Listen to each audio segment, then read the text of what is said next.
Deus abençoe poderosamente a sua vida em o nome de Jesus. Mais um dia de oração da fé, mais um dia de mensagem diária e agora preparando você com tudo para a batalha espiritual. Por isso eu preciso que você entenda o quanto é perigoso conviver com o falso profeta e o falso crente. E comecei falando sobre os sacerdotes, os filhos de Eli. E hoje ainda vou dar continuidade.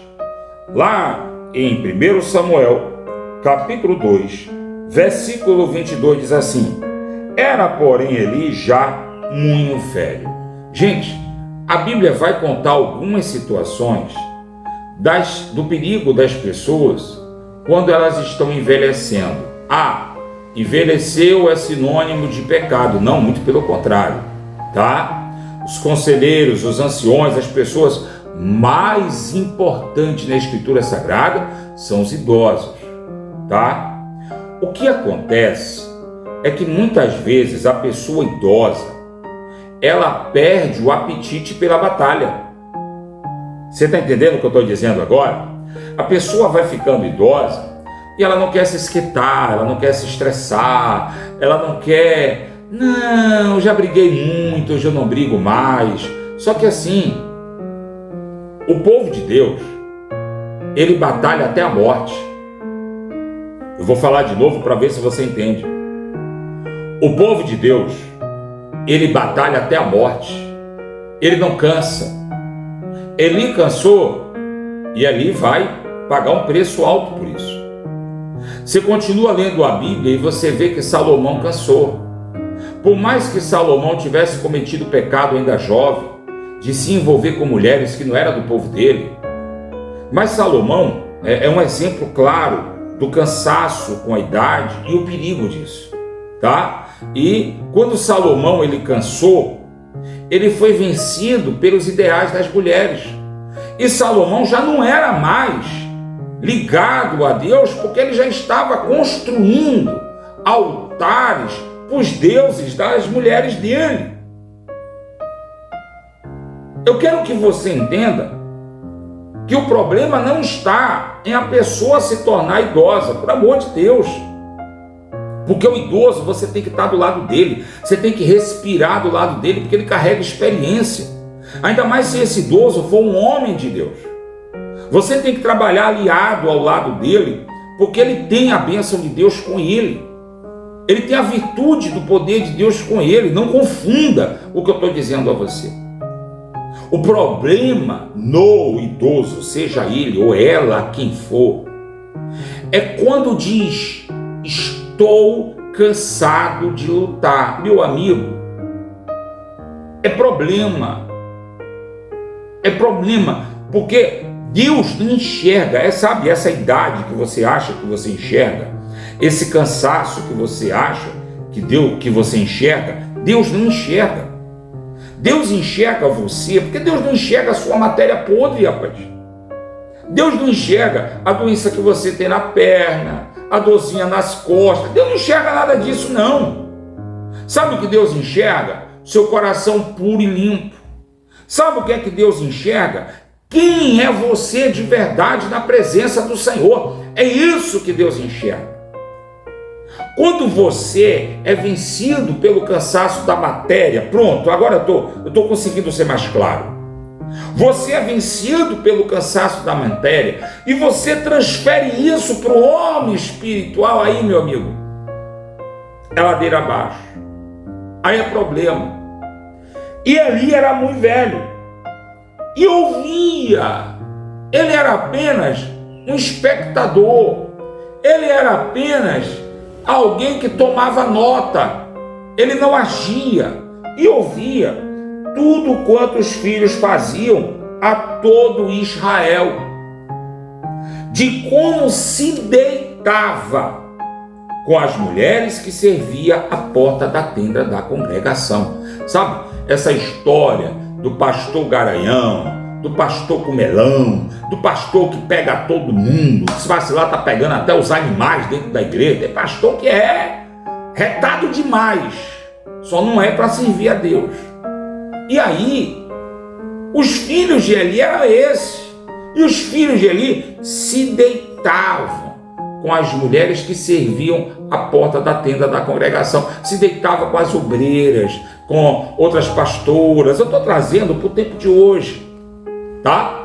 Então os filhos de Eli, eles tinham relações sexuais com as irmãzinhas da igreja. Então hoje, infelizmente, a prostituição que acontece lá fora do mundo está acontecendo na igreja.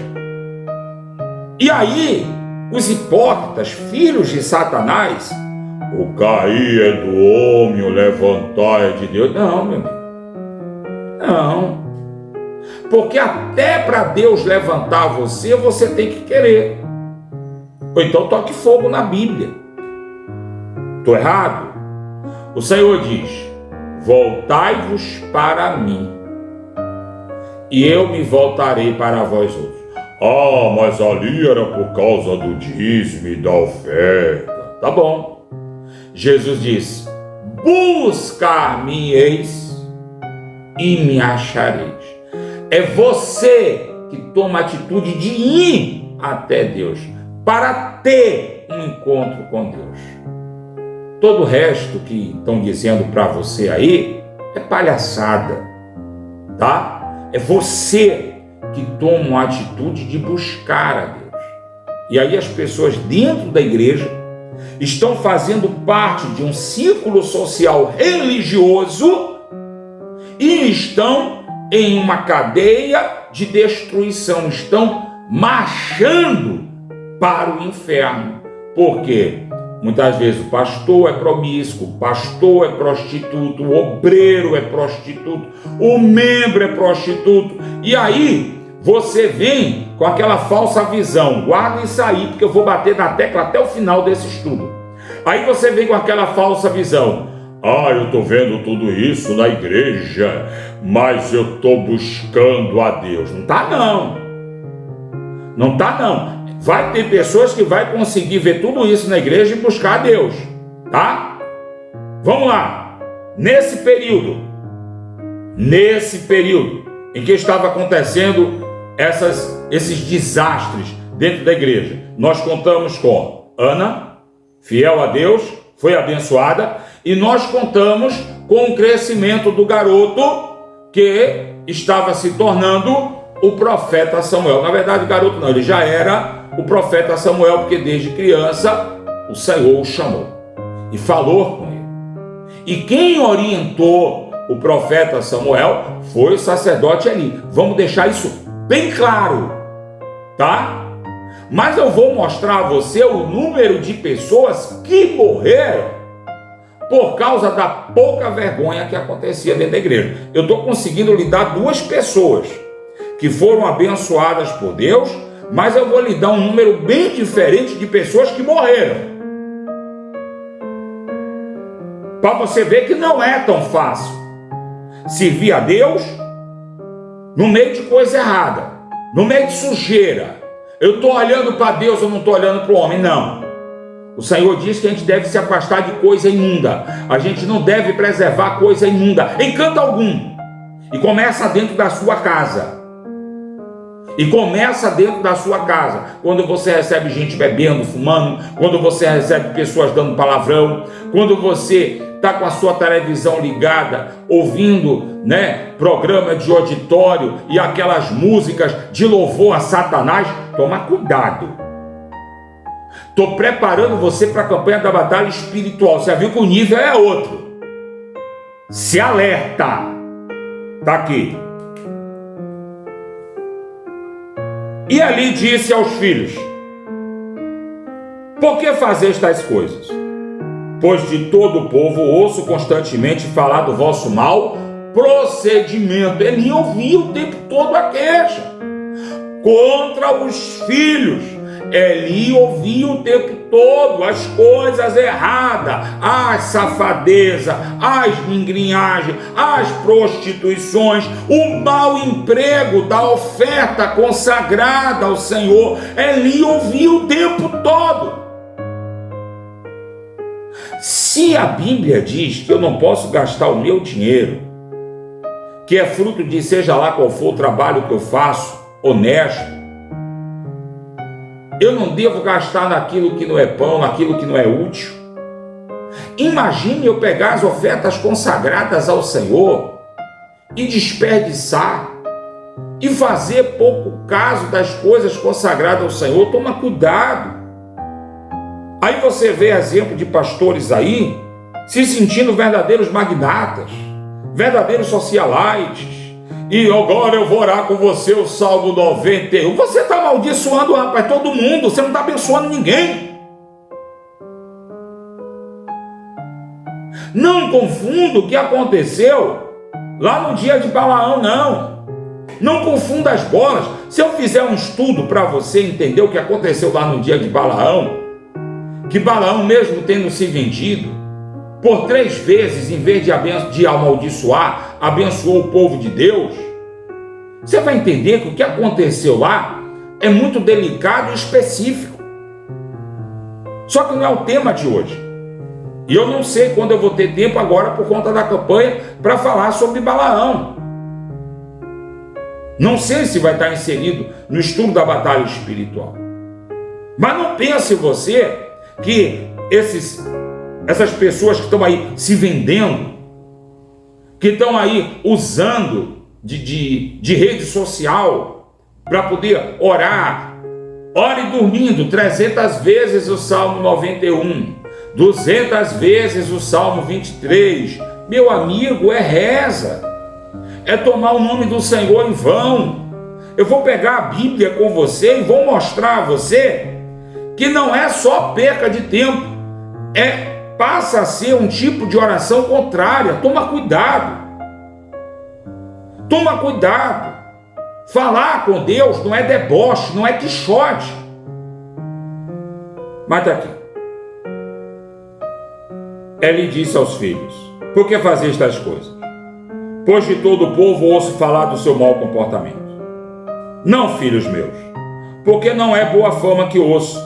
Estás fazendo transgredir o povo de Deus. Então, olha que os sacerdotes, os filhos de Eli, além de pecar, estavam levando todo o povo a pecar. Aí você pode olhar que na igreja onde tem o pastor prostituto, a igreja toda entra em prostituição, porque vai seguir o exemplo dele. Pode ter até outro pastor mais sério, mais rigoroso, mas as pessoas vão seguir o exemplo mais fácil. Como está no altar, e como está mandando em tudo, e é um verdadeiro sacana prostituto, aí vai todo mundo seguir. E ali disse, é isso que está acontecendo com o povo de Israel. É esse o perigo que você corre quando você convive, quando você se alia com um falso crente e um falso profeta. Porque os dois estão afastados da presença de Deus. E por mais que o falso crente ainda pregue a palavra de Deus do jeito que ela é, você não vai olhar porque ele prega, você vai olhar para o comportamento dele. Por mais que Jesus disse, não imite eles em nada, mas obedeça o que eles estão mandando, porque eles estão ensinando o correto. Ainda assim, eles são perigosos. Continua. Pecando o homem contra o próximo, Deus lhe será o árbitro. Pecando, porém, contra Deus, quem intercederá por ele? Porque quando você fere a obra de Deus, você fere o próprio Deus. Entretanto, não ouviram a voz de seu pai, porque o Senhor queria matar. Então, quando o cristão, seja ele qual for, o pastor, seja ele quem for, o obreiro, seja ele quem for, não ouve o bom conselho, é porque Deus está preparando esse ou essa para a destruição. E não pense você que querer colocar pano quente vai ajudar. Não vai ajudar. Por quê? Porque vai chegar uma hora que você não vai conseguir fazer nada pelas pessoas que você ama e você quer ajudar. Tá? Muitas vezes você tem um filho, é o seu filho dentro da sua casa que está fazendo coisa errada, e você está passando a mão na cabeça porque é teu filho, você está destruindo ele, mas cedo ou mais tarde você vai ver a destruição dele. Você quer um exemplo claro? Olha quantas mães aí, criou filho na rua, filho fez amizade ruim, entrou no mundo do crime, morreu, aí no túmulo a mãe perguntou a Deus por quê. É só você lembrar da sequência que eu acabei de falar agora. Salomão diz: ensina teu filho o caminho que ele deve andar. Depois de grande, dificilmente se desviará dele, tá? Então, quando você prepara, quando você ensina teu filho da presença de Deus, você prepara teu filho para uma vida de luz. Quando você afasta teu filho das coisas erradas, mesmo que em algum momento você use a vara espanta a estultícia da criança. Você está preparando a criança para o reino de Deus. Mas quando você deixa correr solto, porque você não quer se estressar, você não quer ficar nervoso, você não quer ficar nervosa, porque você tem muitas coisas na sua cabeça, você vai perder essa pessoa que você ama. E Deus estava, cozinhando a batata dos filhos de Eli. Vai encerrar. O jovem Samuel, que ia substituir todo mundo ali, crescia em estatura e no favor do Senhor e dos homens. Então Samuel não só estava recebendo o favor de Deus, como também dos homens. As pessoas estavam prestando atenção em Samuel como um homem santo, tá? Então, cuidado, porque tem pessoas aí que estão vivendo no pecado, está sendo reprovado pelos homens, e aí importa agradar a Deus e não os homens.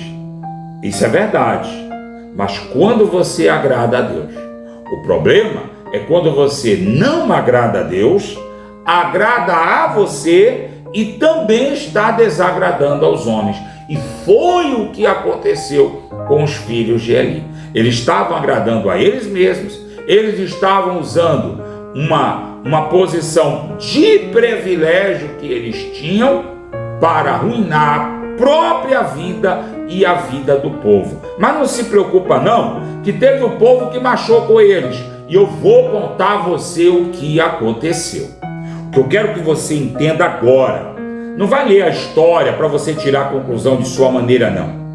Acompanha comigo, porque você vai entender o quanto é perigoso estar convivendo com falso profeta, com falso crente, tá? E tem uma recomendação muito sensível dada pelo apóstolo São Paulo, mas isso nós vamos na continuidade de nossa mensagem, porque eu sei que esses últimos vídeos têm sido longos, mas tenha paciência comigo, tá? Receba a bênção de Deus na tua vida e se fortalece com a mensagem. Feche seus olhos, é momento de oração. Senhor nosso Deus e eterno Pai, o Senhor é justo e verdadeiro, e o Senhor tem cuidado de nós. Lembra-te, Senhor, do teu povo. Lembra-te, Senhor, para perdoar o pecado daqueles que pecaram contra ti. Lembra-te, Senhor, para não permitir que o teu povo se acomode. Meu Deus, eu quero orar por esse homem, por essa mulher, soldados de Cristo, levantados para lutar até o último momento, levantados para lutar até o dia da morte. Meu Deus, eu te peço, não permita que o comodismo, que a frouxidão tome conta dessas pessoas. Não permita, meu Pai, que o comodismo, que a frouxidão tome conta de nenhum de nós, nem aqueles que se sintam cansados pela idade, nem aqueles que mesmo jovens se sentem cansados pela luta. Meu Deus, o Senhor conhece o meu coração, mas ainda assim eu vou enfatizar que eu não estou dizendo, meu Pai, que os idosos se tornaram ociosos e covardes. Eu estou dizendo, meu Deus, que muitas vezes o cansaço da idade, o acúmulo das lutas, faz com que a pessoa desista de lutar. E eu sei, meu Pai, que na pregação eu lembrei de Salomão, mas eu quero lembrar aqui também, meu Deus, do rei Ezequias, que enquanto o rei Ezequias tomava pelos peitos desafios, ele vencia todos os inimigos. Mas chegou um momento, Senhor, chegou um momento que o rei Ezequias se sentia cansado. Ele achou que já estava realizado, ele achou que já estava tudo bem. E o rei Ezequias fez aliança com o inimigo e condenou a descendência dele e aquele povo à destruição.